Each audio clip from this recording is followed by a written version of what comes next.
Al, we like to do weird things for our anniversary episodes, our celebratory milestone episodes. Yes. And I think we're doing something very weird and dumb this week. I have to agree with you. Oh, boy. Hello. Welcome to this week's episode of the Season Anime Checkup OVA. It is episode number 300. Wow. That's so many episodes. So many episodes. It's too many. No, I disagree. Let's do more. Okay, I guess we can do more. Yay. Could you have imagined when we started doing this podcast 6 years ago Jesus Christ. that we would be still doing it 6 years later? No, but that's amazing. It's a wild, wild ride. Yeah, we are like a week and a half away from the 6-year anniversary of the podcast beginning. So That's I feel like crazy. it's nice to have 300 around here. Yes. What a weird thing to do. Anyways, hello, I'm Jared, joined as always by Doc Alley and Ladium. Hello, hello. That is us. That is your hosts for this fantastic milestone episode. This is not a podcast about video games, anime, and manga this week, although you could make the argument for, I think, all three of those. Yes. See, exactly. It's related. Yeah. Our 100th episode, we took a look back at all of our previous 99 episodes we done. Mm-hmm. For 200, we watched the Last Dance documentary about Michael Jordan and the Chicago Bulls. We did. And for episode 300, we're going to go off in a little bit of a different direction, I think is, fair to say. Yeah, I think so. I believe this is something that, you're a big expert in, so Am I? I believe you're going to lead this for us. Am Big expert Al. I mean, depending on what you ask me to be an expert on, I can be an expert, but I'm not sure this is the one that I'm an expert on. What do you mean? I mean, What do you mean?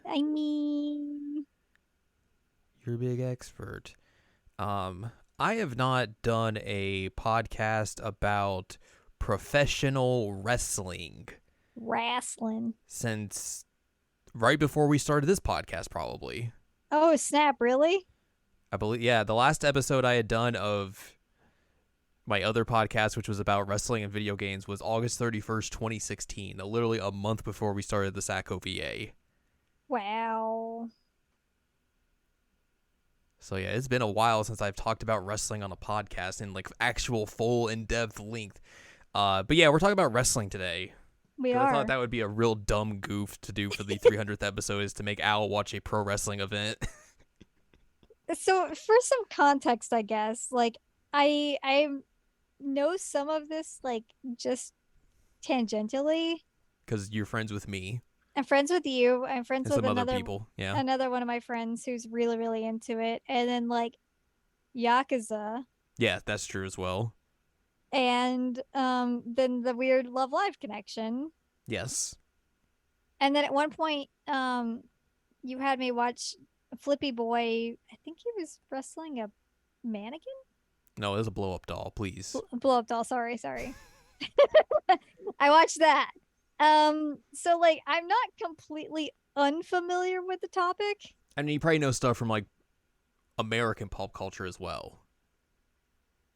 From when wrestling was probably way bigger in like the late 90s and early 2000s. Right. Like I knew about like the Undertaker and things like that, and I know that like Stone Cold. actually, well, I know a little bit more about that because of the magazine that I was researching. Yeah, like, you would know way more about WWF in like 99, 2000 because of that magazine, because they just loved that magazine. they loved putting that in there for some reason.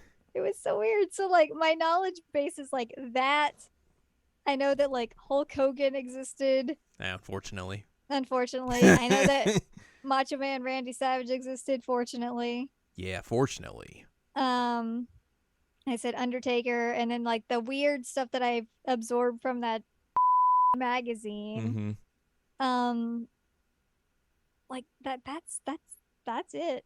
Yeah. So I will say, like, it is weird for me, especially watching this without, like, watching a wrestling event with someone who doesn't have, like, A background. a background and, like, the knowledge of, like, terminology and just, like, the understanding of what professional wrestling is to, like, a big extent.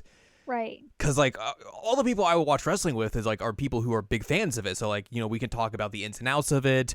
We know the terminology and everything. So it's easy to just, like, riff and do all that sort of stuff. Whereas for you, I'm like, I can kind of go into that, but it has to be more explanatory in nature. So it's a much different dynamic. And that was really interesting for me personally, because, like, I haven't really had that kind of interaction in like a good long while. So I thought that was an interesting thing to go into this. But yeah, we had to find an event that would make sense for you, because, like, it's hard to really find, like, a good pro wrestling event that's, like, suitable for a newcomer. Because, like, wrestling is just, like, a very cyclical industry where, like, it's constantly going. And it has storylines. Yes, there's storylines constantly happening, and, like, there's not a whole lot of opportunities to just have, like, a place where a person can just, like, jump in and kind of just go, or just, like, jump in for, like, a single event and have the same level of enjoyment as someone who's been, like, following along and understands everything that's going on at that point. So that was, like, the hard part, I think, for me, of, like, trying to find something for us to watch that would be easy for you to kind of just jump into, and also be something that, like, you would have, like, a little bit of knowledge of, like, maybe some of the people involved, or, like, there was some weird gimmick that would make it interesting to watch or something of that nature. What eventually I decided to go with is, like, something where, like, you knew quite, like, a couple of people at least on this card, and you had, like, at least some knowledge of who they were and everything, so you could, like, actually see them wrestle for maybe the first time, or, you know, something of that nature. And, like, also just kind of, like, it would help you, I guess, probably have a better time with it if you knew, like, some people on the card instead of just, like, coming into this and having no knowledge of anyone. Right. So yeah, that is why why we watched Night 1 of Wrestle Kingdom 14 in the Tokyo Dome from New Japan Pro Wrestling, the January 4th show from 2020, right before COVID. Oh, there's so much spitting in this. I was like, ugh! It's very wild to see this event, because, like, this is one of, like, the last few events they were able to have, like, crowd interaction and cheering for, like, right up until, like, maybe last month. Wow. Because last month was, like, the first time they actually had, like, an event where, like, crowds could, like, yell and cheer in Japan. Like, here in the States, they've kind of been doing that for the last year or so. Because we're awful. Yes, that's, you know, that's also true. Let's be real. So yeah, it's a wild time, especially because, like, you look at, like, how they're kind of setting things up for the year to come, and then it just all gets derailed because of COVID. And we'll get into some of that as we move through this event and everything. We watched Night 1 because I think is probably the one that you would have more knowledge of people on it, per se. So it made more sense to do this, and, like, I think the matches are a little bit better on Night 1 compared to Night 2. So yeah, we watched that. Night 1 had a attendance of 40,000 people and 8. And 8. I wonder who the 8 are. Just 8 people who just found their way in. It's the dignitaries that showed up. Oh yes, the rugby people. Yeah, it was them. They count for 4 people each. Yep, that's them. Oh, see, boy. I figured it out. Thank you. I'm glad you're here to help us understand this. No problem. Maybe the weird bunny girl too. Yeah, she counts for at least 2 people. She got 2 butt cheeks. She definitely has 2 butt cheeks. And they were out. Yeah, I mean, to be fair, there are some times when you're watching New Japan shows and there's a lady on screen, they'll just, like, stick that camera right up her butthole. Oh, gross! No. It's just like, man, you're doing something here, aren't you? What is your vision, cameraman? Right in there. Oh boy. So we watched this event. We didn't want to watch the pre-show because I was like, whatever. These matches are very nothing, but I guess we'll go over the results for these. There was a special dark match that was not aired on New Japan World, but was just for the live crowd, which was a exhibition match from the Stardom promotion, which is one of the women's only promotions in Japan that is also tied to New Japan because they're both owned by Bushiroad. That's wild to me. Yeah, so the Stars tandem of Mayu Iwatani and Arisa Hoshiki defeated Hana Kimura and Julia in that match.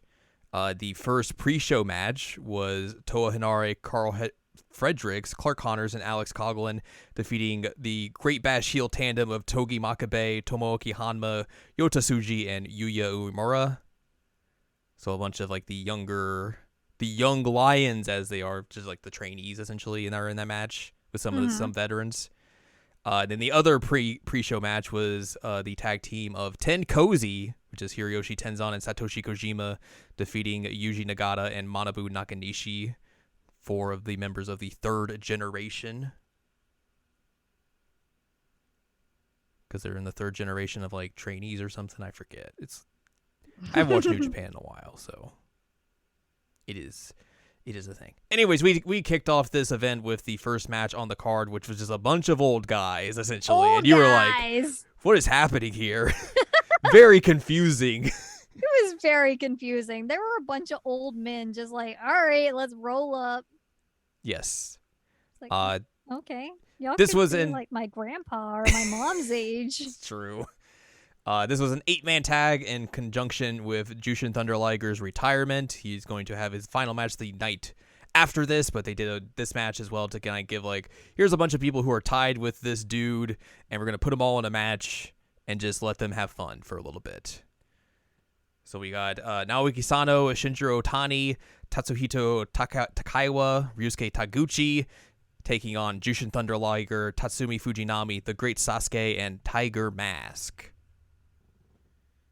This match is pretty basic in terms of like what's going on, because like a lot of these guys are kind of older, so like they can't really do the same things they were doing 20, 30 years ago. So it's kind of just like you'll get a little bit of a showcase here and there, and we'll do a couple of spots, and then we'll just switch out. Here's a couple more guys coming in doing some things, and we're gonna switch out again, do a little more things, and then we're gonna go into the finish essentially. They didn't even let this guy win. They did not let him win. No. Liger's team was defeated. He took the pin as well. Yep. He's like, I'm going out and you're gonna all beat me on the way out. There was that one guy who was fighting with his butt. Yes, Taguchi. He fights primarily with butt-based offense. He loves the number 69 because he's the 69th IWGP Junior Heavyweight Champion, so he just wears the number 69 everywhere. Hilarious. And he had something on his butt. Yeah, the funky weapon. Funky weapon! Yeah! That was it. I was saying it's like the juicy pants, but funky weapon's way better. It's pretty good. And I was like, oh yeah, he fights like Asuka and Tournament Princess fighters. Peach. Oh, and Princess Peach from Smash. Yeah. They both butt fight. He butt fights very similarly. He just throws his butt at people. He does. It's wild because you told me he fights with his butt. I was like, oh, okay, like that's strange. And then like we were watching it, I was like, oh no, this man actually does fight with his butt. Okay. And it was wild to see a bunch of old dudes like, and their masks, and they looked like they'd seen better days. I mean, most of them kind of have. Some of them were still, I guess, like somewhat competing around this time, so like, you know, they were still active and doing things. I don't know if all of them were per se, but like some of them at least were. But yeah, this was basically just a showcase of like nostalgia and everything. Didn't you say one of them was in Yakuza? Yes, Tatsumi Fujinami. Okay. The Dragon. He's in Yakuza Kiwami 2. Okay. Part with the other older wrestlers. I really like the older wrestlers in the Yakuza games. Yeah. They're very charming. Yes. And ridiculous. It's very funny. It's very funny. So I will tell you straight up, like, I thought the old man match was hilarious. I enjoyed it a lot. It's a very interesting introduction to this show. It really is, because like all of those like entries, like with them coming in and the like strange mask, like that one guy had like the weird hybrid mask. Mm-hmm. The funky weapon, which I don't even consider that guy old. He was just there. He's not. Let me see how old he is. It was a very bizarre way to start, and I was like, you know what? I feel like I know what I'm getting myself into now. Yeah, I guess. Yeah, kind of. Yeah. He's 43. Yeah, he's not an old So he's guy. still like the youngest by far. Yeah. The rest of them look like they're like in their 60s probably. Yeah, 50s or 60s most likely. Yeah. But yeah, that was our opening contest. It ended in 8 minutes and 52 seconds. Wow, was it really that quick? Yep. Oh, some of the other ones felt like they go on forever. Oh, yeah, I mean, that's true. These first 3 matches are very quick because they're kind of just like warm up. Not warm ups, but like showcases for like matches that are happening on the next night. Oh, I see. And they also kind of just probably needed more matches to fill out the rest of the card, so it wasn't just like here's just the top championship matches on the card and that's it. Got to give people their money's worth. And all that. I see. So yeah, after we saw the old men and have some fun and everything, we got kind of back to the normalcy of New Japan as we saw an 8-man tag again, this time between the members of Suzuki-gun, which was Zack Sabre Jr., Minoru Suzuki, Taichi, and El Desperado, taking on 4 members of Los Ingobernables de Japón, which was Sanada, Evil, Shingo Takagi, and Bushi. You got to see some weird, very interesting characters in this one. Like a man who came out and had a scythe. Right! The Death Man. The Death Man. That was wild. And I kept getting distracted while we were watching it because Sonata was like, Akihiko? No, not Akihiko. Not Akihiko. No. Unfortunately. I forgot about the scythe. Good Lord, that was wild. A lot of very extra entrances in this matchup. Yeah. No kidding. Like Bushi coming out with his weird headdress mask. Right. And then Evil coming out with his scythe and weird mask. And then Sonata just comes out with a skull mask. He's just like, hey, what's up? I'm in a tank top. Well, and the weird thing about the skull mask is like the whole time the commentators are like, oh, I bet his face is going to be all messed up. I bet his face is going to be messed up. And he takes off and they're like, oh, his face is fine. It's like, okay, cool. But compared to everyone else where he was just like, all right, yeah, I don't have this elaborate costume. I just have my outfit and a skull mask and that's it. Like just the most normal dude there. Yeah, he just rolled up. Like, oh, okay, your other palace here went a little bit harder. Yeah. You want to live up to that? No, okay, all right. Nah, not really. Nope. And then we got to see the Suzuki-gun team, which had Taichi in his Phantom of the Opera getup. It's very good. El Desperado looking cool as always. Minoru Suzuki looking like he's gonna murder someone. And then Zack Sabre Jr.'s there, and he's skinny and British. Oh, right, that butthole. He's very liberal as well. Like he also makes like all of his like finishing moves names like just super long and ridiculous. Really? Hang on, I gotta see if I can find some of these because I know Wikipedia doesn't put them on the page anymore. I didn't like his attitude. Oh yeah, he's the bad guy, definitely. Oh, he is the bad guy? Yeah. This match was basically set around the fact that him and Sonata were fighting on the next night for the Rev Pro British Heavyweight title. So that's the reason this match was a thing. I see. So it's basically just for those two, but they threw in the rest of their stable mates just to make it a big old 8-man tag match. A little fun. A little fun. So yeah, he has a finishing move called Hurrah, another year. Surely this one will be better than the last. The inexorable march of progress will lead us all to happiness. And he also has a finishing move called Orienteering with Napalm Death. he's like a like mid 2000s like indie emo band. Yeah, it kind of is. You're not wrong. Like, can we make this title as long as possible? All right, cool, let's go. He has a finishing move called a hypernormalization. Okay. So that's funny. Yeah, this match is kind of a thing. They just kind of all do their stuff. It ends in 8 minutes 39 seconds when I believe Zack Sabre Jr. taps out Bushi. I believe that's the case. He just ties him up in knots. Sabre Jr. was the one that like won it, but yeah, he ties him up in knots, does the Diaz brothers flex, and then Sonata's like, "Hey, get off him, get off him, get off him," and then they talk smack to each other and leave. Yep. After that, we get another 8-man tag. Do you love 8-man tags? Because this is how they start this show off. We have the Chaos contingent of Hiroki Goto, Tomohiro Ishii, Toru Yano, and Yoshihashi taking on the Bullet Club of Kenta, Bad Luck Fale, Yujiro Takahashi, Chase Owens, and alongside Pieter. She's the girl with the butt. Oh, she's the butt gal. She's the butt gal. Okay, yeah, her butt was definitely out. Her butt was definitely out for sure. And apparently they were just rugby guys. And yeah, the rugby guys were there too for reasons. Yeah, this is just another match that happens because they are building up towards the Goto Kenta match for the never open weight title on the following day. So again, let's get your stablemates together and let's throw you out there for a match. Why do they call it stablemates? Make it sound like horses. Because it's like groups of people are called like stables or factions in wrestling. That's just the terminology essentially. Yeah, this match is kind of like probably the weakest on the card per se because it's just there. It happens. Mm-hmm. They do stuff. They wrestle. They definitely wrestle. Goto picks up the win, and then him and Kenta talk trash afterwards. This match was 8 minutes and 17 seconds long. The shortest match on the shortest match on the main card. Wow. It was a thing for sure.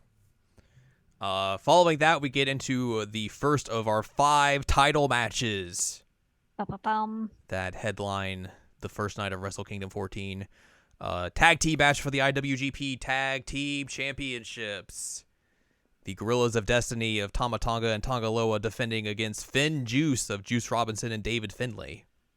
Oh, this was a weird one. Because they started wrestling outside of the ring. Mm-hmm. And then, like, I kept thinking those other dudes were going to just, like, blow it at any point. And, like, they kept coming back. I'm like, bro, how are you still alive? This match was interesting because, like, it's very basic pro wrestling in terms of, like, you know, the bad guys get the upper hand initially. They beat down the good guys for a while. The good guys come back. They start to get the advantage, and then it goes back and forth until the end of the match, essentially. So, like, listening to you watch this was very intriguing because, like, you just got caught up into, like, just the basic flow of everything and just being like, oh, I can't believe they're coming back. Oh, man, they're doing it. Oh no, I don't know if they're going to do it. Oh, they're going to do it. It was very fun to hear all that. And their goofy neon silly pants. Yeah, that's true. That's for true as well. One of them reminded me of my brother's best friend. So, like, all I could see is just Chris out there wrestling in neon pants. But at the same time, I was also like, you know what? Chris would wrestle in neon pants. But I really didn't know how this was going to go down. Like, It was so bizarre that it started outside of everything to begin with, but yeah, they start brawling on the outside to begin with, and then, like, David Finlay gets thrown off the stage. Juice Robinson takes a back body drop on the stage, so it's like, all right, you're already at a disadvantage, and the match is beginning, so have at it. And one of them just disappears for a bit. Yeah. I was like, where did he go? And he just pops back up. He's like, hey, what's up? I'm here. Did they just, like, yeet him into the audience? What happened? They yeeted him off the stage. I guess that's one way off to the do ramp, and he's just like, oh, this hurts. Owie. Or as the owl commentary would go, ow, ow, Ow. ow. There was so much of it that looks like so it hurts. Painful. So painful. Owie. Owie. want to get dropped on a floor. Yeah, I mean, that would suck. It would suck real Not bad. fun. No bueno. No bueno. It was strange though. I was not expecting. I don't know what I was expecting, but I wasn't expecting this. You weren't expecting to get invested in the way you did. Yeah, I was like, oh man, these dudes, they're gonna totally lose it. Oh no, they're not gonna lose it. They're coming back. Oh no, they're gonna lose again. Nope, they're coming back. This is basic pro wrestling psychology 101, essentially. That's why it works. Yeah, you're right. I just feel like a dummy. No, it's great. No, I mean, everyone goes through that. So there's nothing wrong with that. But yeah, this match was fun.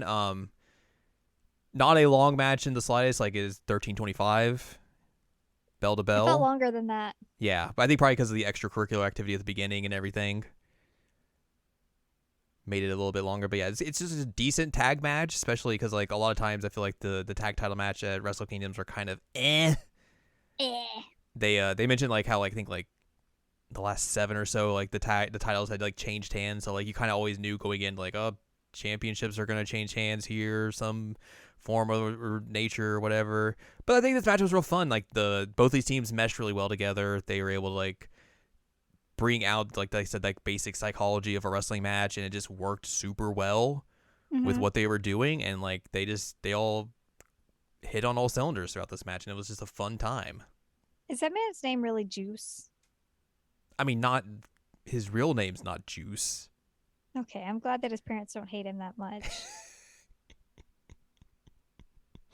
No, he just that's his wrestling name. I don't know why you would go with Juice, but you know what? You do your best, Juice. Because you can make the fans chant Juice, Juice, Juice. Do that. But yeah, that match was fun. Yeah, I liked it. That was a good time. I like the neon pants. You did like the neon pants. You were very wilded out when they came out. They were insane. Those. I mean, the other outfits the other folks had on, they were just like normal black outfits, and then you come in like this disgusting neon 90s. I'm like, yeah, yeah, I want those guys to win. Anybody wears neon, you know, I'm probably gonna root for them. So yeah, that was the tag title match. Following that, we had the IWGP United States Heavyweight Title match contested in a Texas death match. Oh, this was the one with like all the chairs and stuff. Yeah, between champion Lance Archer and challenger Jon Moxley. This is also one that I didn't know where it was gonna go. This was a weird match because like I feel like because they had this match I think last year because they like revisited it. Really? Mm-hmm. And it was a lot more violent and bloody than this match was. It felt like they were definitely kind of being more tame because of the the audience that they were wrestling in front of. Whereas if you were doing this in America, it would just be like, we're going to throw more chairs, more tables, more weapons. We're both going to bleed buckets, all that sort of stuff. So like, it's weird because like watching a Jon Moxley match in 2022, it's like, all right, time till he bleeds is very much a thing. And watching this match and seeing him not bleed, I was just like, huh, that's weird. What's happening here? This match is fine. It's very much just your standard hardcore weapons match. They don't do a whole lot like super wild or anything. Like I said, I think it's just because of the audience they're wrestling in front of. Whoa. They pull out tables and throw a man into the tables. Yeah, that's pretty tame compared to the stuff I've seen them do before. Oh my God. And like they both hurt themselves in that process, but yeah. A whole lot of like chairs, a lot of garbage can lids. They do the table spot at the end. That's the big finish where there's that one rod thing. Oh yeah, there's the kendo stick as well. Yeah, that thing. So pretty normal hardcore stuff here. Moxley wins doing the Death Rider through 2 tables on the outside and knocking Archer out for the 10 count. Also cutting his arm open pretty well. Yeah, he was bleeding a lot. Got a little gash there. Yikes. Yeah, so Moxley wins the U.S. title. He would go on to hold it through the pandemic, essentially. Wow. Because he couldn't travel back to Japan to defend it, so. Oh, right. He would eventually start defending it on U.S. television on AEW, which is his U.S. home promotion, Mhm. and he was also able to defend it on New Japan via, like, they had a studio set up in California that they did some of their U.S. television shows for, so he's Mhm. able to go and do that and all of that. It's super interesting, I think, to watch, at least for me, to watch Moxley in this match, because, like, this is 2.5 years ago, and this is prior to him going to rehab for alcoholism, and just, like, the difference between this version of him and the version of him now is, like, so night and day. Like, he's Really? such a better wrestler now. You didn't even tell me that part. Since all of that stuff has happened, it's wild to see and everything. And, like, this is a month before he wins the AEW World Heavyweight title and, like, goes on to carry the company essentially through the pandemic as well as the heavyweight champion. And it's just like, he did a lot of stuff through 2020 that probably would maybe not have happened in the same way if, like, COVID didn't hit and all that sort of stuff. So it's an interesting thing. And, like, now seeing him in 2022, where, like, he's much slimmer now. He just has, like, a more it's weird to say he has a more ruthless and violent style, but he does. But yeah, he's such a better wrestler just 2.5 years later from this. It's wild to see. I think the thing that was so weird to me is that he just looked like a regular dude rolling Yeah. up. And Yeah. then the other guy's like, look at my crazy outfit and my trash can lids. And my hair, my tramp stamp. Hair. Oh God, the tramp stamp. I forgot about the tramp stamp. He had like 2 giant braids of different colors and then like this massive tramp stamp. And then like the other guy looked like he rolled up from like Whole Foods. Yeah. Moxley is just like, his whole character is like he is just kind of just a normal dude who just loves to fight and beat people up. But he has this, like, aura of coolness to him that, like, everyone is able to resonate with. You know, like, he just has, like, a realness to him that, like, a lot of wrestlers don't when they're trying to, like, portray a character per se. And I think, like, the way, like, he was public about his going to rehab and everything really helped people, like, or help people see him in a different light, and, like, also helped make him, like, even more of a real person. That's, like, helped him through this year in particular. Like, there's a moment when he comes back and, like, he's cutting a promo, and it's, like, super wild to think, like, someone in the crowd is like, go back to rehab. And, like, this is on American television, and they don't bleep it out, and he literally turns and says, hey, you, get this piece of shit out of here. They don't bleep it. Oh my God. And the whole crowd's like, yeah. That's amazing. Yeah, he's had a heck of a run, like, this past year in particular. So it's like I said, it's wild to see him in this environment and, like, compared to how he is now. Archer as well is also in AEW. He would follow suit in 2020, going there. Maybe not been used. I thought you meant a rehab. No, he did not go to rehab as well. No. He has probably not been used to the same extent, but, like, he still had some good stuff. Like, him and Moxley had a rematch for the U.S. title last year in Texas, because that's where Archer's from, and Archer was able to beat him for the U.S. title.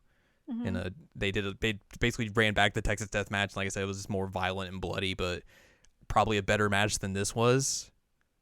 So that was interesting to see. But yeah,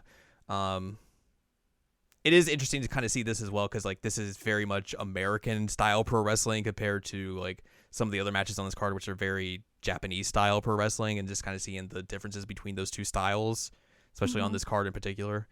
But yeah, this match was fine.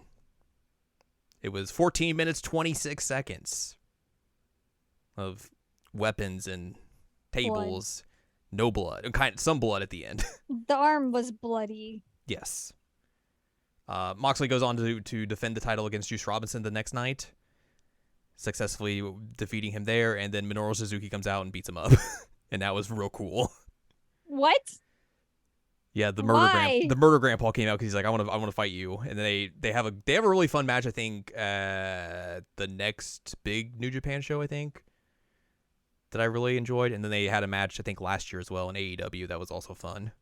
Why did he just want to murder him all of a sudden? That's just what Minoru Suzuki does. He just, like, he'll target it on someone. He's like, I just want to beat the crap out of you. Okay. I want to break all your bones. Okay. Suzuki's interesting because, like, he has, like, legitimacy because he's, like, a former, like, actual MMA fighter, or, like, kind of an MMA fighter. He did, like, a lot of, like, the hybrid pro wrestling, MMA stuff in Japan.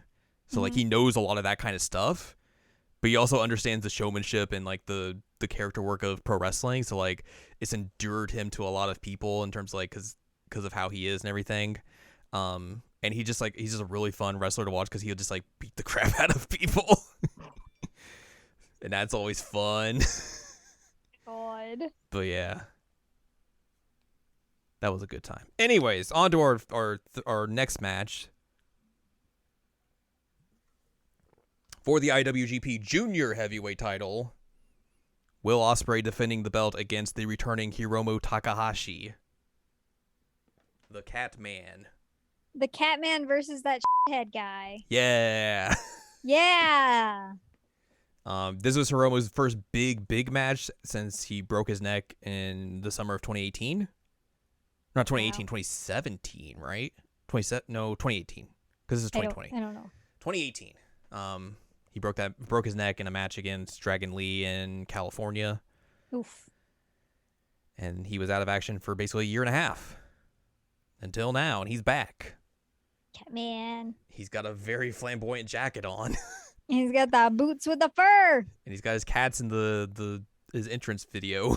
Yeah, he does. That and was some real of the fun. fans had cats too. Yeah, because I think they like sell those as merch now. Makes sense. It's really good. If I were running a merch booth, that's what I would do. Exactly. Give him all the cats. All the cats. Hiromu is like one of my favorite pro wrestlers just because he has such a weird and wild style compared to a lot of people in the industry. Mm-hmm.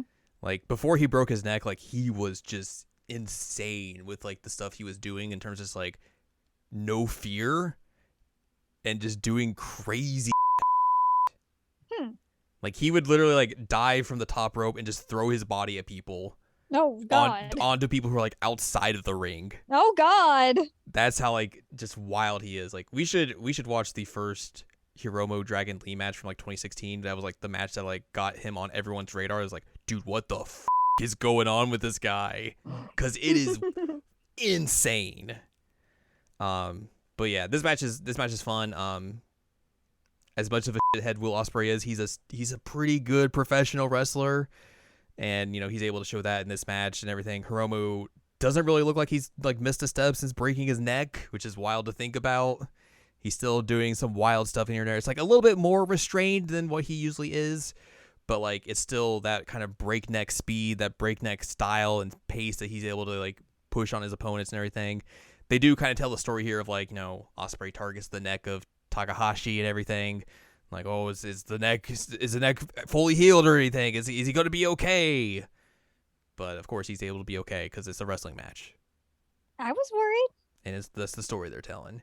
Also, Ospreay was running around with like paladin pants on, which was very strange. Yeah, he's a weird dude. I didn't understand that, but I was very against him the whole time because I knew he was dead. And he's going against the Catman. And he's going against the Catman. I was like, all right, I know the Catman. I appreciate the Catman. And I know that guy's a shithead. So this is an easy one. Yeah. They have a real big back and forth match and everything. Hiromu is able to hit the time bomb on Ospreay, but Ospreay kicks out, and then Hiromu has to break out his new finishing maneuver, the time bomb 2, to win. What a good title. Very innovative name and everything. Yeah. He's able to recapture the IWGP Junior Heavyweight Championship and all that. And he's very happy. Hiromu goes into the next night teaming up with his bitter rival Dragon Lee to take on Jushin Thunder Liger and Naoki Sano in Liger's retirement match. Really? Yeah. How'd that go? Liger lost. What? I know, very shocking. That leads into another Hiromu Dragon Lee match at the next big show for the junior title, where they literally take like 10 minutes out of the first however many minutes that match was and just slap each other in the chest for like 10 straight minutes. And it's awesome. It rules so much. They're just sitting there chopping each other in the chest for like minutes upon minutes, and the crowd's just like, wow. Because neither of them back down or anything, and then it's like, and it's like afterwards it's just like huge just red welts on both of their chests and everything. It's awesome. Amazing. So good. That match was 24 minutes and 33 seconds. How many? 24 minutes. Wow. This was another one that I definitely got caught up in the storyline of it. Yeah. Very easy to. And then that takes us into our double main event. Double main event. Which let's set the story for everyone here, because there is a story going into this and why there is a double main event and then a main event happening on the next night featuring two people the two winners of these next two matches. Okay. All right, I'm going to read you from Wikipedia here. That'll tell you why this is happening. On August 12, 2019, Kota Ibushi won the G1 Climax 29 by defeating Jay White in the tournament final, entitling him to a match for the IWGP Heavyweight Championship at Wrestle Kingdom. On night 18 of the G1 Climax, White defeated Tetsuya Naito to advance to the final. On September 22nd at Destruction in Kobe, White defeated Naito to win the IWGP Intercontinental Championship. During the year, Ibushi, Naito, and White all stated their intentions to become double champion at Wrestle Kingdom.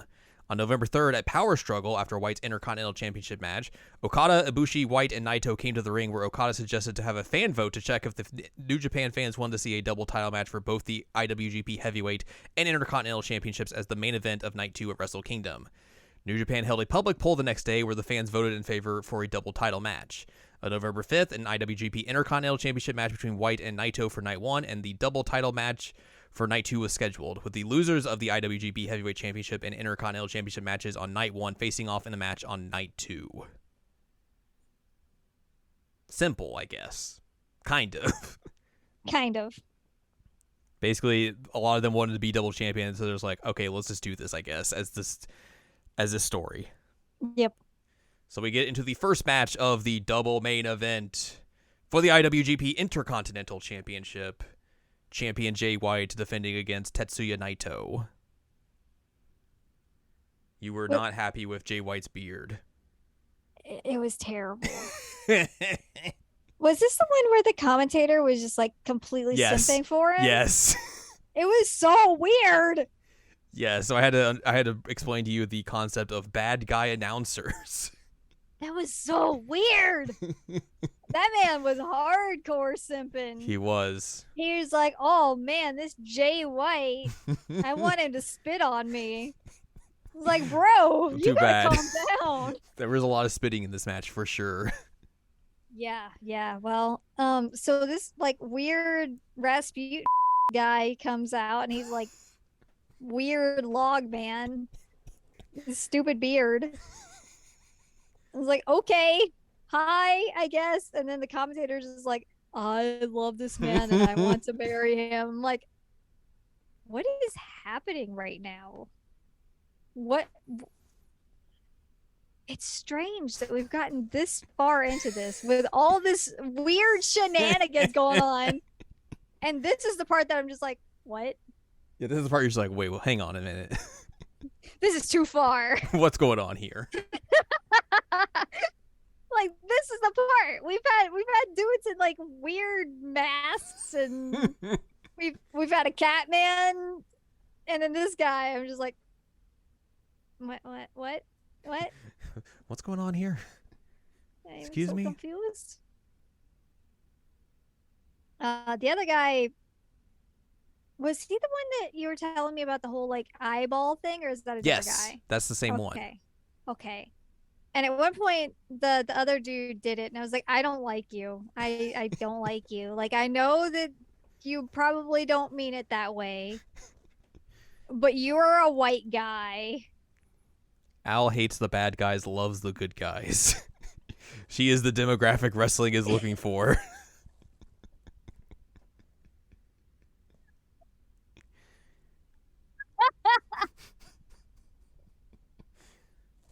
They're like, yes, please go into our audiences and cheer for the good guys, please.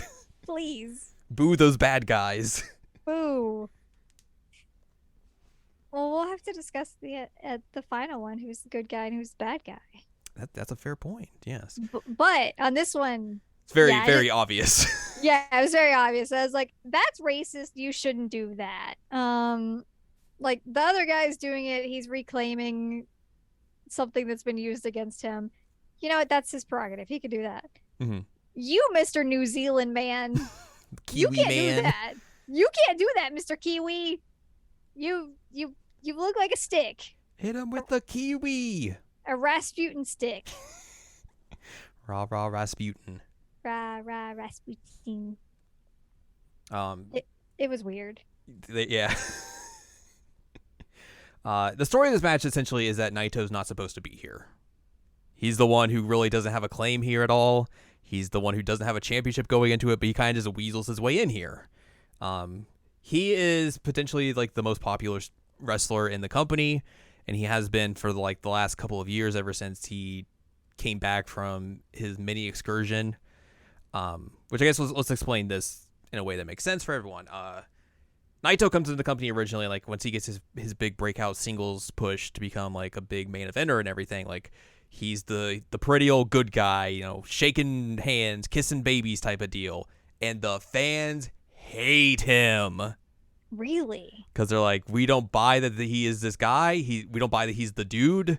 Because he wins the G1 before he goes on to face Okada for the heavyweight title at Wrestle Kingdom, like in 2013 or something like this. And he declares to everyone that he is the top guy in New Japan. And the crowds are like, no, you are not.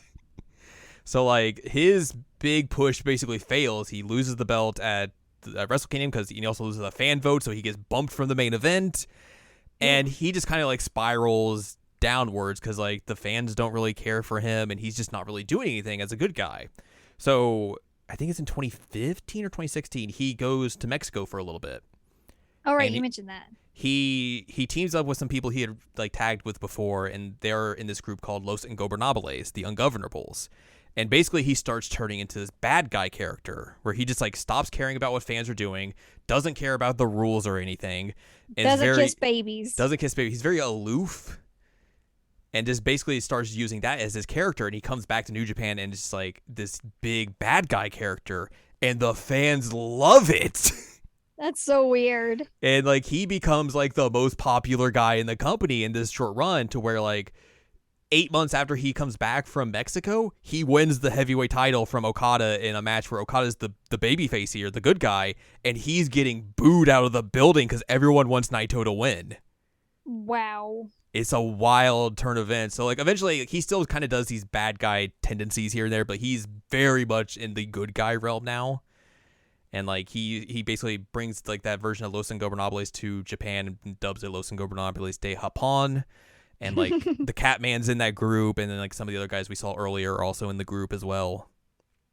So like he's become like this big top good guy now, kind of, but he still has not been able to win the heavyweight title at Wrestle Kingdom because he failed like 2 years prior and lost to Okada again.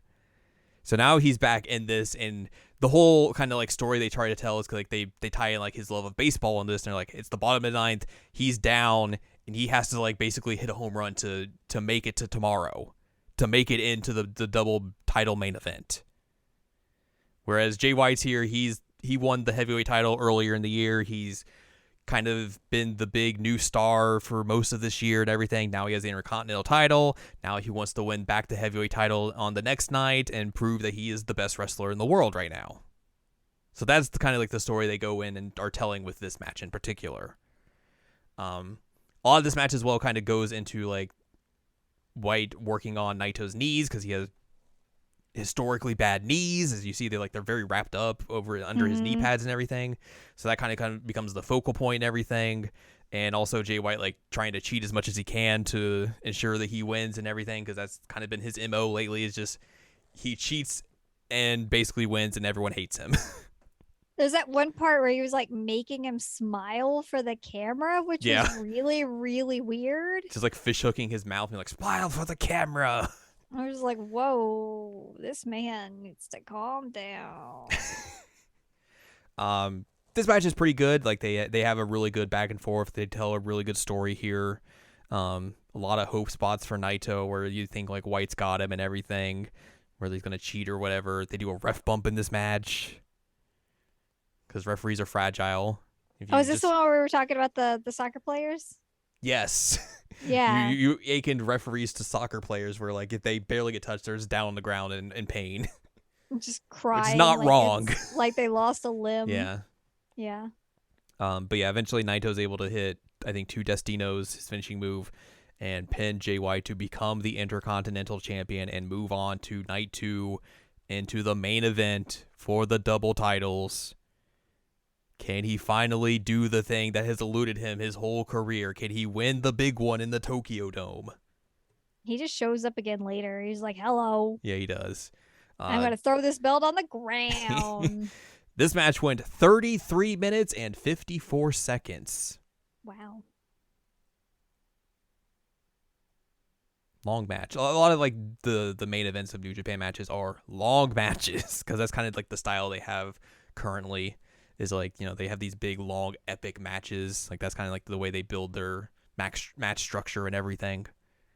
So you get 2 of those here with the double main events, and then wait.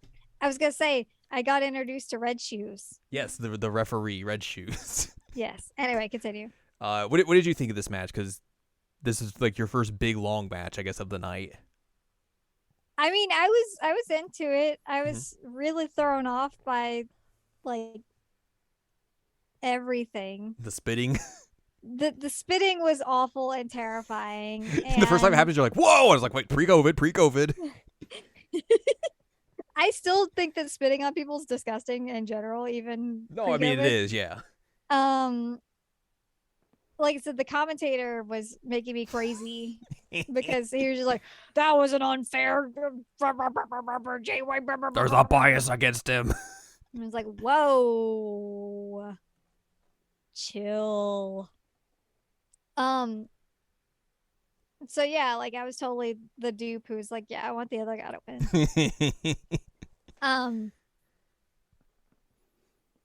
I think it's terrifying to me, and this is the case with the other one too. Like they like play it up for the story of like, hey, this is a weak spot of this person, and let's just repeatedly attack that part. And I'm just like, no, that's mean. Basic psychology there.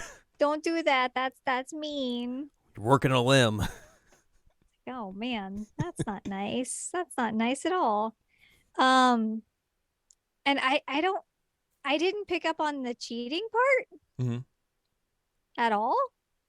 But maybe because I don't know the rules. Yeah, maybe. There was a lot of times you were like, is this legal? Can they do this? Yeah, that's true. There were a lot of times I was because I don't know any of the moves. I don't know any of the legalities. I was just like, all right. Are they allowed to be on the floor that long? Oh, okay. All right. I learned about the touching the rope to get a breakout. Mm-hmm. There was that. Was it this one or the other one where the kick out happened? I was like, oh, that's It might have been the next one. I don't remember. There was one that was totally a 3 count. And they're like big 2.999999999 count. Yeah, I was like, I don't think so. That'd be the kind of count that a U.S. crowd would just be chanting like at a referee for. I mean that's pretty lame. But yeah, so I was totally just complete wrestling dupe here, and was like, yeah, I want that guy to win. Get out of here, weird Rasputin. Rah Rasputin. He was very strange and unlikable. The Kiwi. I did have to ask you at one point if he was from New Zealand because they said something about Kiwi. I was like, yeah. Either this man really likes fruit or he's from New Zealand. He does have an accent. Kiwi. He does have an accent, so I'm going to assume, but I'm going to ask anyway. Yeah. Yeah, it's amazing how long these things can go. Oh, yeah. I didn't expect that at all. I have watched matches that have gone over 60 minutes before. How do people's bodies hold up that long? Good cardiovascular energy. Also, just doing a lot of spots where you just sit and rest for a bit. Yeah, it's just brutal, and they all seem so out of breath and blah, by the end of it. Mm-hmm. Although, in particular, it was the one with the tramp stamp. Mm-hmm. It was wild to me because like they were all out of breath and they were struggling. It was a real hard time. And then like as soon as he won, the other guy was just like, all right, cool, I'm fine. I'm just gonna stand up and walk around, show you this thing. I'm good. I'm like, It's the adrenaline of victory that pushes you forward there. sure. Sure. Adrenaline of victory. Yeah, that's how that works. So that was something that I did notice. I was like, that's suspect. Mm-hmm. But I mean, it's still got to be like completely tough on your body to do this for like 20, 30 minutes, whatever. Yeah, totally. Like, Jesus Christ. 100%. Ow. You know, my go-to phrase here, ow. Ow. I am baby, and so every time I see something like that, I'm just like, no. Ow. No. Pain. Ouchie. So yeah, that leads us to the final match of the night. Which I did not know what I was getting into here. You're like, who do I root for here? I didn't know who to root for because it was like I know both of these people, sort of. Mm-hmm. And I am okay with both of these people, sort of. Like I don't have anything against either one of them. Yeah. So I was having a very hard time deciding like who do I actually want to win, and then I finally decided I don't actually care. Like either one of them could win, and I'd be okay. I'm just here for a good match. Just here for a good time, man. Watch these dudes in their very, very tiny shorts do the thing. Very tiny shorts. And one of them had like red panel on the undercarriage area that was like, it looks like he himself. You did say that. It was an unfortunate choice. Don't have all gold pants and then one like weird red panel in the undercarriage area. It looks like you either yourself or start your period. I'm bleeding. I'm bleeding. Bleeding down here. Got the butt blood. The butt blood. But yeah, I legitimately did not know who to root for here. I was just like, all right, I'm just here for a good time. Let's go. Yeah, that makes a lot of sense. This is the main event for the IWGP Heavyweight Championship. The G1 Climax winner Kota Ibushi facing off against champion Kazuchika Okada. This is a heck of a match. Yeah, whoa. It is very good. It is very, very good. I got to see some flips. You did get to see some flips. I got to see one really bad flip. Oh, yeah. That was definitely not scripted. No, that was bad. I mean, the fact that the flip happened was probably scripted. Yeah. But how he landed was definitely not. So for those that have seen this before, or like not seen it, like halfway through the match, Ibushi's going for a Pele kick, which essentially is a backflip kick. And the way they were going to do this, I think, is that Ibushi was going to backflip, Okada was going to catch him, and they were going to go into like struggling for the Tombstone Pile Driver. Ibushi would reverse it, and then he would hit the crunchy. Okada doesn't catch Those Ibushi are here. Words? Yeah, Okada doesn't catch Ibushi, so Ibushi flips and then just lands right on his head. Yeah. And everyone's just like, ooh. Yeah. Oh, no. That was not a good thing. Yeah, I remember watching that live and just being like, ooh, that's not good. That's bad. That's real bad. And then he wrestles for like another 20 minutes. Ibushi's a monster. He did seem a little off after that, though. Oh, yeah. Because he probably got knocked loopy for a bit. Yeah, I mean, that probably really freaking hurt. Yeah. It's not good. I will say, though, I was very impressed because Bro came out with like his boy band hair. Mm-hmm. And like by the end, his hair was still not that bad. Like I expected it to be like a big sweaty mess. It's good hair product. He still had some like decent boy band hair going on by the end. I was like, all right, good for you, man. I don't know who your hairstylist is, but you should give him a raise.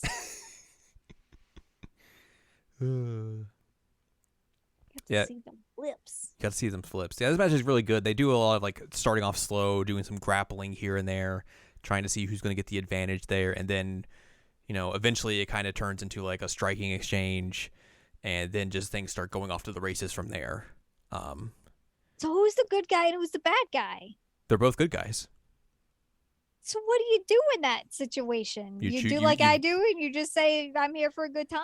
yeah, or you pick your favorite and you're like, I want them to win no matter what. Okay, well, my context coming into this is Flippy Boy, Yes. who is just stupidly built. Yes. Flippy Boy is Um, Ibushi, by the way, for those who are unaware of our nicknames for people. Because he and does a lot of then flips. he does a lot of flips.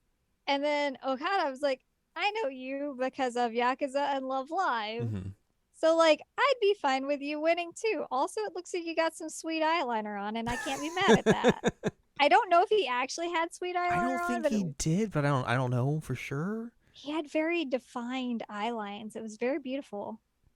He's got I'm, that good I'm, face. I'm sure that's why Good she fell in facial love with him, structure. is those eye lines. She's like, oh man, look at that. He looks like he's wearing eyeliner all the time. Like, I gotta have babies with this Okay, man. so you want to know the funny thing about how potentially they could have met? Yeah. Because uh, he's married to Umi's voice actress from Love Live, right? Mm-hmm. She was a voice in the Tiger Mask W anime who had a collaboration with New Japan. Mm-hmm. So they were doing live action wrestling matches to hype up the anime. And she would come in and do the introductions for Tiger Mask W, who, by the way, was played by one Kota Ibushi. Wait, what? Yeah, so when they did those live action matches, they got Ibushi to come in, who wasn't in New Japan at the time, to play Tiger Mask W for those matches. Oh my god, what? Which is very wild. So like she would do the ring announcing and everything, and like she did one at like the Tokyo Dome for Wrestle Kingdom and everything. So like she had been, and she does like I think a couple of other events as well. She comes in and does the ring announcing because that's what I think she does in the show as well. So like yeah, she does that, and then like Okada faces Tiger Mask W at one of like the anniversary shows, which is very wild to think because they don't mention that in like the build up to this match of like No. they show the other match that they had at like an anniversary show. I think Ibushi was the junior heavyweight champion at the time, but they don't mention that because like it's not supposed to be known that he's Ibushi. Oh, I see. But like he would just do all of his Ibushi moves, and everyone's just like, "Hey, wait a minute! I think I've seen that before." I know that Like the guy. English commentators were like very much like, "We know who this is, but we're not going to say exactly who it is." But yeah, so like that's a funny like interaction between all three of those right there. Wow. So yeah, these two are some of the best wrestlers in the world. It's like there's no argument I think from anyone to do that. Like Okada's been on top of New Japan for like the last decade. Like they made him the guy, and he has been the guy. Ibushi's kind of been in and out because like they wanted him to sign to the company for so long, but he liked being a freelancer and just kind of doing his own thing because he's a bit of a weirdo and just likes doing weird things. Like what constitutes weird things? he wanted to make his own weird federation at one point, and he just had these very bizarre ideas for it and everything. He sometimes does. I mean, he's done a lot of weird matches before. Like he's wrestled at a lake before, a river. He's wrestled a blow up doll. Yes, did he lose on that one? No, he won. He almost. I mean, he's a wild dude. He went almost 20 minutes with that blow up doll. Please, because he's a madman. Madman. He's flipped off of cars in the UK and shot fireworks at himself because he's a wild dude. What in the heck? There was a time he was almost in WWE. Did he like flip off a balcony at one point? He flipped off the balcony in the Budokan and got banned from the Budokan.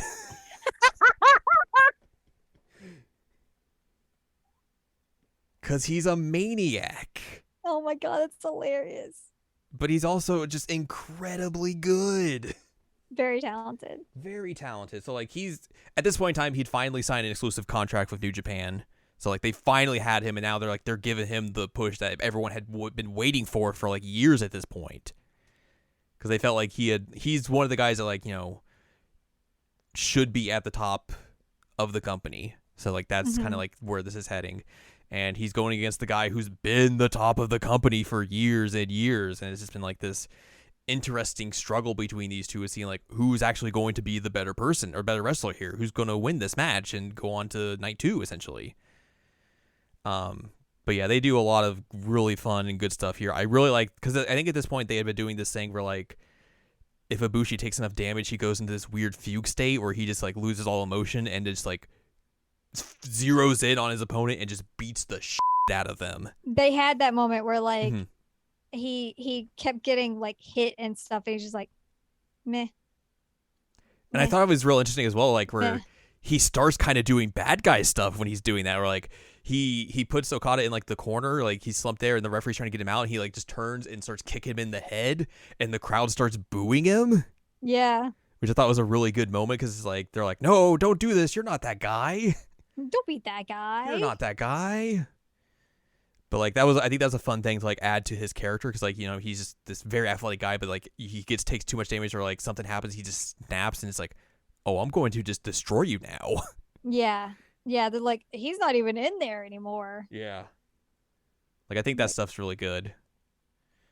He's very good at pulling off that whole like, I have no emotion right now other than just Yes, I need to destroy you. very He's much. very good at pulling that Mhm. off. It was very believable. It's interesting to like see Okada like try and go up against like just he keeps forearming him and nothing's happening. He's just like, what do I do here? Yeah, Oh he looks no. so confused by it. He's like, And it just the onslaught comes and he's like,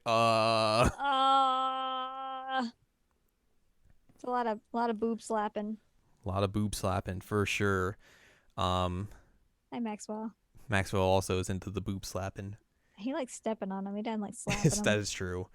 There's a bunch of high spots in this match as well, a bunch of exciting moments. We get to see Ibushi go for the Phoenix Splash and he misses bad. No water in the pool. I don't know what that means. That was the move where he was like backwards on the top rope and then did a front flip and missed. Mm. He went pop. Wasn't there a thing where he was on the top rope and it got reversed on him? Yes. Because you told me early on, like, top rope is risky. High risk. And it didn't work out here. You also got to see his Golden Star moonsault, I think it's what's called. Golden Triangle moonsault or whatever, where he like his opponent's on the outside of the ring and he just jumps onto like the turnbuckle part of the like the bar and it just moonsaults off like a madman. Right. And he's just like, yep, I can do that easily. It's easy. Crazy. No biggie. Crazy. I think the end of this match is really good as well. They do a lot of good. There's some good false finishes here where like Okada's able to hit him with the Rainmaker, Ibushi's able to kick out. Ibushi's able to kind of fire back up, hit him with the what does he call his finisher? I forget. It's the you know the knee thing. I know it's the knee thing. I forget what he calls it though. But regardless, he hits Okada with it. Doesn't put him away. He hits Okada with a V trigger, which is his former tag team partner, or Ibushi's former tag team partner's one of his signature moves. And him and Okada have also had a big trilogy in New Japan, so like that's a big like, ooh, interesting kind of moment for fans in the know. But Okada's able to kind of power back through, hits him with like 3 straight Rainmakers, and then puts him away finally. Yeah, it was wild. The commentators just kept doing the Rainmaker thing. I was like, bruh. That match went 39 minutes, 16 seconds. Really? Yep. I was trying to Google what the move is called, but I don't know how to look up these things. I can look it up real quick. Hang on.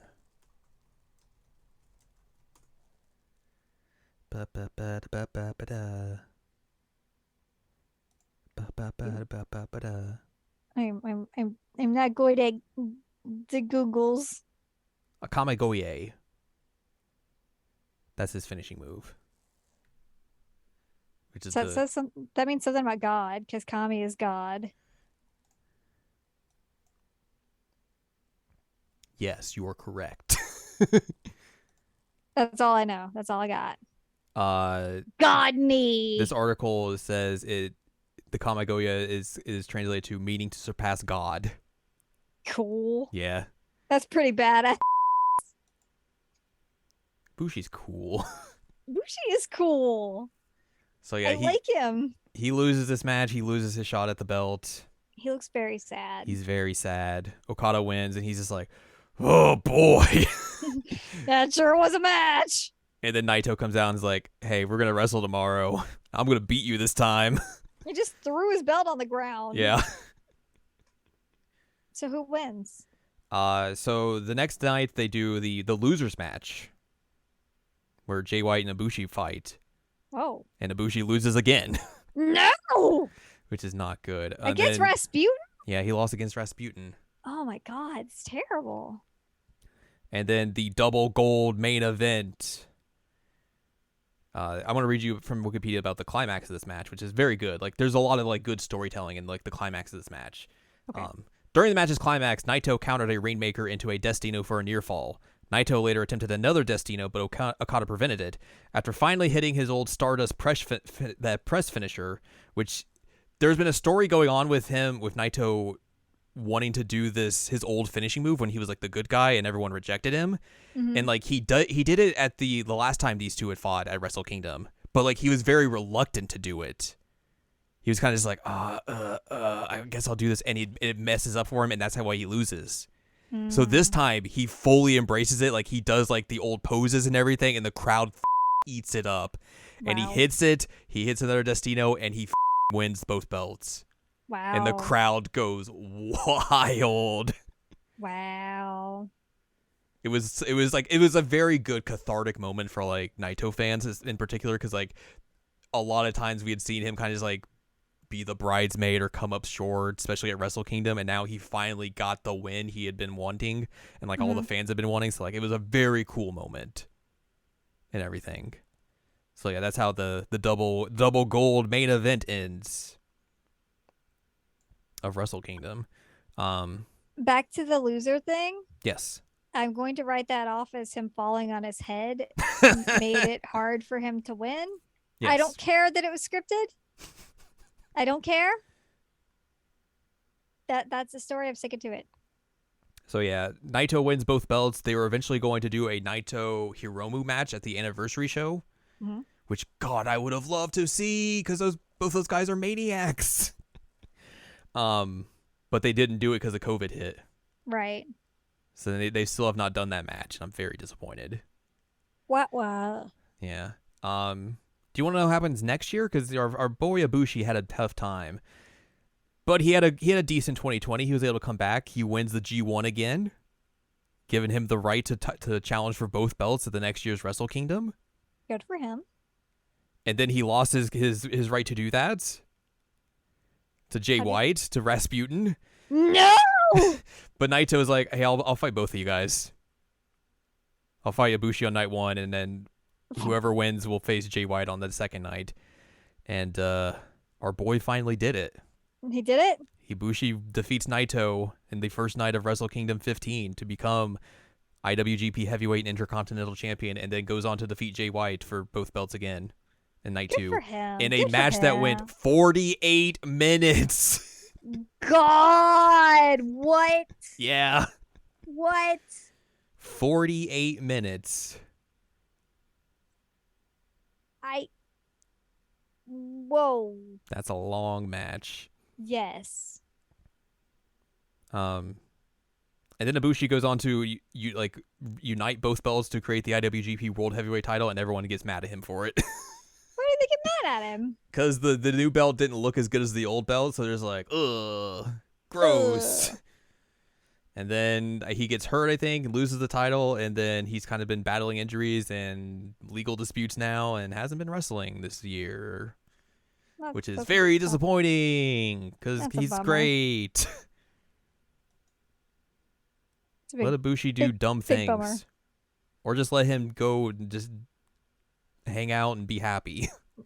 Either way. Happy and ridiculous. Yeah, be ridiculous and happy. I'm okay with that as well. Let him do flips. Let him do flips. But not on his head. No, don't flip on your head, Ibushi. That's bad. Nope. Nope. That is day one or night one of Wrestle Kingdom 14 that we watched. That was an experience. Yeah. I don't know how else to say it. It was an experience. Certainly a different experience for you, for sure. Yes. Yes. Different kind of experience. Yes. I should be a wrestling commentator. You should. You can just say ow all the time. Ow. Ow. Can they do that? Is that legal? I mean, Oh, that's painful. Can they do it? Is it legal? I don't know. Do you know? You just want a clarification of all the rules at every time. Yeah. So Bring me the rule book. My other friend who's into Japanese wrestling was saying that I would be the equivalent of like this one guy who has his grandma like report on wrestling. It's pretty good. And I'd be like, yeah, honestly, that's probably what it would be like. I would be the grandma commentating on wrestling. Mm-hmm. It's like, now you see here, boy, you can't do that. Oh man. I don't know the rules. I don't know anything about No, this. I know. Like, It's just funny. I know I made you watch 4 hours of wrestling. You did, yes. But did you have a good time? It was very fun. Good, I'm glad.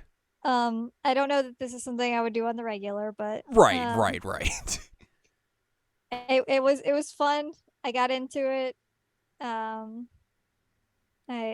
feel terrible for our flippy friend, but also like it's a good show. Had the Catman win. Yeah. That was cool. Yeah. Got to see all kinds of weird entrances. You sure did. Got to see a gal's butt. Yep. There's a lot. There's a lot. Got to see Ibushi's butt, not his actual butt, but like his butt in the shorts. That dude's butt's probably bigger than I am. Dude does some squats, you could tell. Yeah, he's very fit. It's probably because all the flips. Gotta be acrobatic. Yeah, no kidding. But yeah, it was a wild thing, and I'm still kind of wrapping my head around it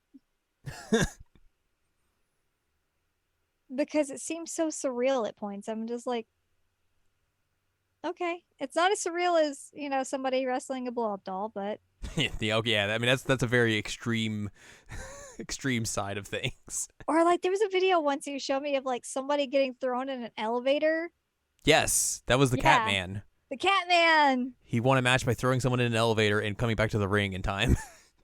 That was during the pandemic. That's brilliant. Yeah, that was real good. That's brilliant. Like that's surreal and I love it. So this felt like more wrestling than just like, I threw a man in an elevator. Yeah. But it was entertaining. Mm-hmm. It was very entertaining. Wrestling can be fun. It can be fun. It's also horrifying at times. Yes. Looks like it's a big ouchie. Whole lot of ouchies going on. Lots of ouchies. I hope they have good medical teams. Oh no. Yeah, that's a different conversation for a different time. Oh no. Anyways. Oh no. That's Al experiencing pro wrestling for our 300th episode. Me just saying oh no a lot. Oh no and ow. Oh no, ow. Oh, that was a fun time. I'm glad we got to do that. I agree. That was good. We're going to have to find something else weird to do for our 400th episode, that's for sure.